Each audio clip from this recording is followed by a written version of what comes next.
snow. It seems that all you left behind was a note that said, I'm sorry, I must go. Did you really leave me here all alone this time of year?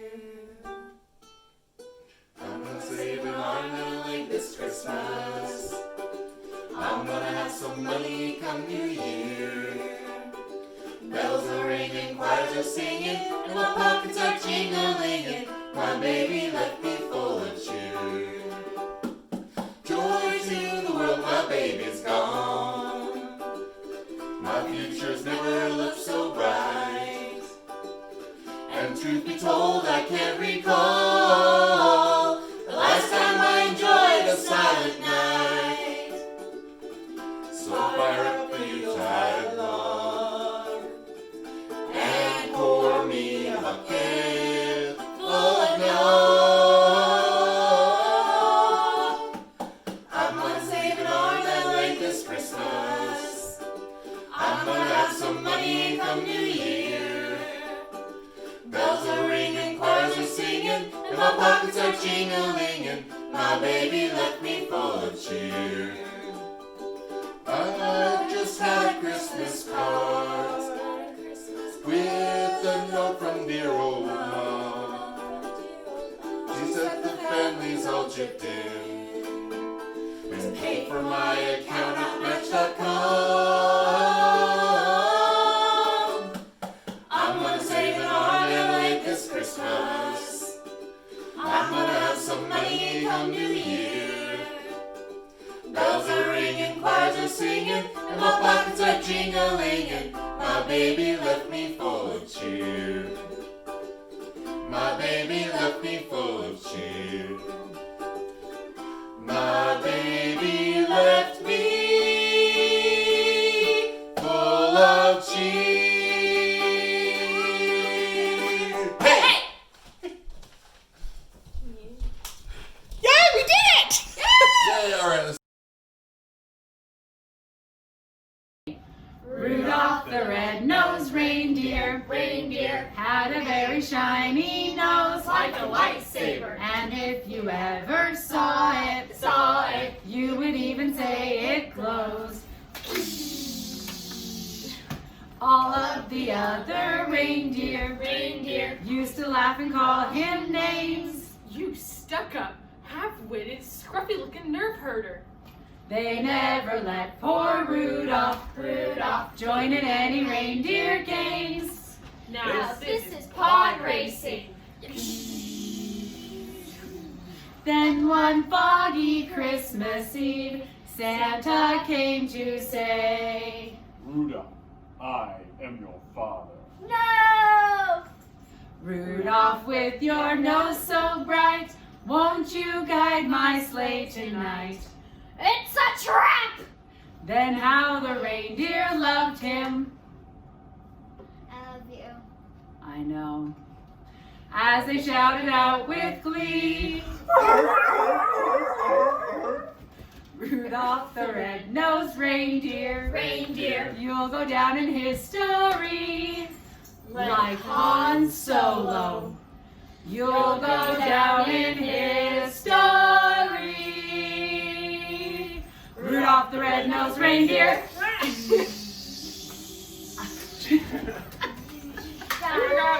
Hit it! Can I get this banana off?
That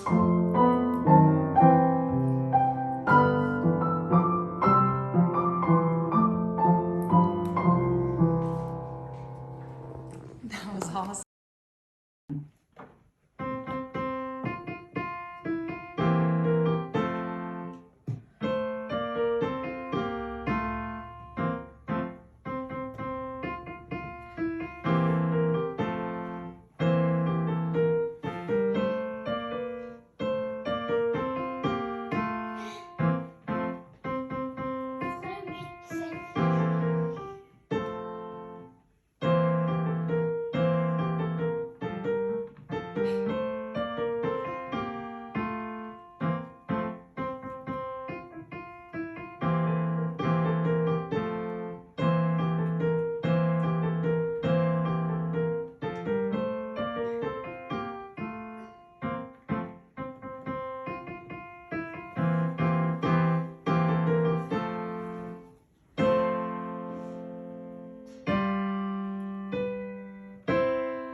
Nice.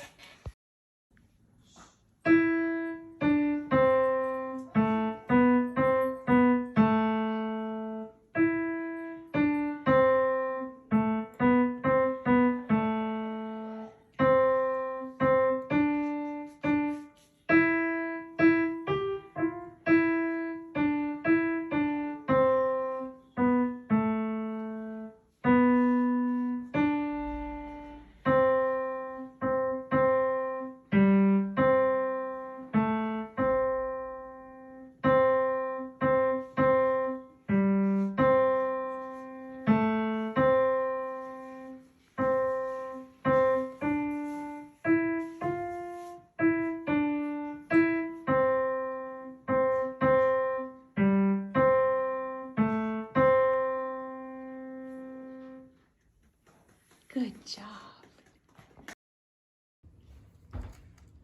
Silent night, holy night, all is calm, all is bright, round yon virgin mother and child.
Good job, Joe.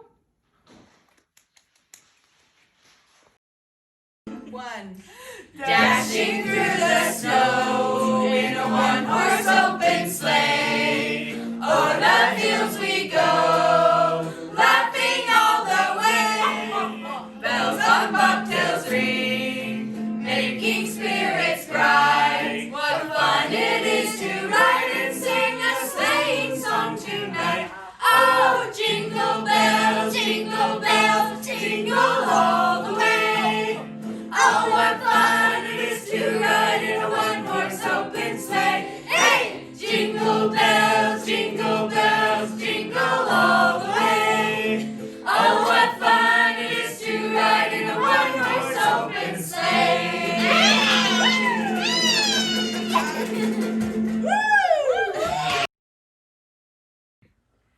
We wish you a Merry Christmas. We wish you a Merry Christmas. We wish you a Merry Christmas and a Happy New Year. Good tidings we bring to you and your King. We wish you a Merry Christmas and a Happy New Year.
Today, Grandpa and I would like to share with you a story that we have shared at Christmas many times with our children.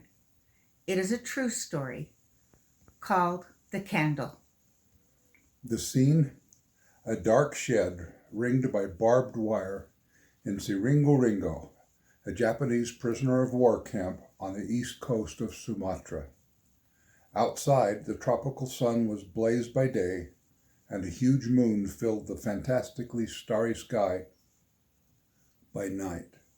Inside the shed, perpetual darkness. There were people living in that shed. No, living is the wrong word. We were packed away there. Sometimes we would see beyond us little sparks as sun or moon flashed on patches of barbed wire that hadn't rusted over the years. For it had been years now, or was it decades? We were too sick and too weak to care. In the beginning, we thought about such things as the day or the hour, but now, eternity. Beside us and in front of us, men died. From hunger, from disease, from the ebbing of the last ray of hope. We had long stopped believing in the end of the war, in liberation. We lived in a stupor, blunted with only one remaining passion that flew at our throats like a wild animal: hunger. Except when someone caught a rat or a snake, we starved. There was, however, one man in the camp who still had something to eat: a candle. Of course, he had not originally thought of it as food. A normal person doesn't eat a candle. But if all you saw around you were emaciated bodies in which you recognized yourself, you too would not underestimate the value of this candle. When he couldn't stand the torture of hunger anymore, the prisoner would carefully take the candle from its hiding place, a crumpled little suitcase, and nibble at it. He didn't eat it all. He looked upon that candle as his last resort. One day, when everyone was utterly mad with hunger, he would need it. To me, his friend, he had promised a small piece. So I watched him and his suitcase, day and night. It became my life's task to see to it that in the end, he would not eat the entire candle by himself. One evening, after counting the notches he'd made in a beam, another prisoner mentioned that it was Christmas. In a flat, toneless voice, he said, "Next Christmas, we'll be home." A few of us nodded. Most didn't react at all. Who could still cling to that idea? Then someone else said something very strange. When it is Christmas, the candles burn and there are bells ringing.